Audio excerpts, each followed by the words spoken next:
അങ്ങനെ ഞാനും 220 kilo dead lift എടുത്തു. എന്ന് പറയാൻ എനിക്ക് പറ്റത്തില്ല, കാരണം ഇത് 220 കിലോ ഇല്ല. എനിക്ക് എഴുതി വിടാം, പല വീഡിയോസ് അങ്ങനെ തന്നെയാണ്. ശരിക്കും 220 കിലോ എന്നും 300 കിലോ എന്നൊക്കെ എഴുതി വിടും. ശരിക്കും ഒരു 100 കിലോ പോലും ഉണ്ടാവില്ല. കണ്ടു വായിക്കുന്നവർ ചിലപ്പോൾ 220 കിലോ എടുത്തു എന്നൊക്കെ പറയും. അത് തന്നെയല്ല, ഈ പ്ലേറ്റുകൾ കണ്ടോ, ഇതുപോലത്തെ വേറെ പ്ലേറ്റുകളുണ്ട്. അതായത് 20 കിലോയുടെയൊക്കെ വലിപ്പം തോന്നണം, വലിയ വലിപ്പം തോന്നണം പ്ലേറ്റുകളുണ്ട്.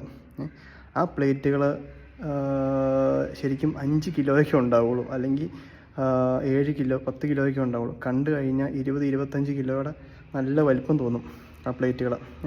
അതുപോലത്തെ പ്ലേറ്റൊക്കെ ഇട്ടിട്ടാണ് പലരും വീഡിയോസ് ചെയ്യണത്. നിങ്ങൾ അതൊക്കെ കണ്ട് 200 കിലോയൊക്കെ ബുക്കാൻ പോയി നോക്കിക്കഴിഞ്ഞാൽ ചിലപ്പോൾ ഡിസ്കിൻ്റെ കാര്യമൊക്കെ എന്തിനു പറ്റിയിട്ട് പറഞ്ഞിട്ട് കാര്യമില്ല. അതുകൊണ്ട് നമുക്ക് സേഫായ വെയിറ്റ് എടുക്കുന്നതാണ് എപ്പോഴും നല്ലത്. ഇൻസ്റ്റയിലെ വീഡിയോ കണ്ടിട്ട് അവർ 200 കിലോ എടുത്തു, അവർ 300 കിലോ എടുത്തു, എനിക്കെന്തുകൊണ്ട് പറ്റില്ല, ഞാനും എടുത്തു നോക്കട്ടെ എന്നും പറഞ്ഞ് എടുക്കാൻ പോവോ, അല്ലെങ്കിൽ അതിനെ കൈയടിക്കാൻ ചിലപ്പോൾ വേറെ കുറേ ആൾക്കാർ കാണുമായിരിക്കും.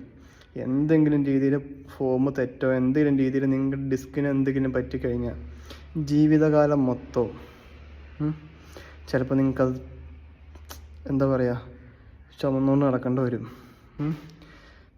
ഒന്ന് കുനിഞ്ഞ് നിൽക്കാനോ നേരെ നിൽക്കാനോ, അല്ലെങ്കിൽ ചിലപ്പോൾ കിടന്ന കിടപ്പ് തന്നെ കിടക്കേണ്ട അവസ്ഥയിലേക്ക് എത്താനും, നടക്കുമ്പോഴും ഇരിക്കുമ്പോഴും ഈ വേദന സഹിക്കേണ്ട അവസ്ഥയിലെത്താനും എല്ലാം അങ്ങനെ സിറ്റുവേഷനിലേക്ക് വരാൻ സാധ്യതയുള്ള കാര്യങ്ങളാണ് ഇതെല്ലാം. ഇതിൻ്റെ പേര് തന്നെ ഡെഡ് ലിഫ്റ്റ് എന്നാണ്. നോക്കിയും കണ്ടിരുന്നതിന് ഡെഡ് ആവും.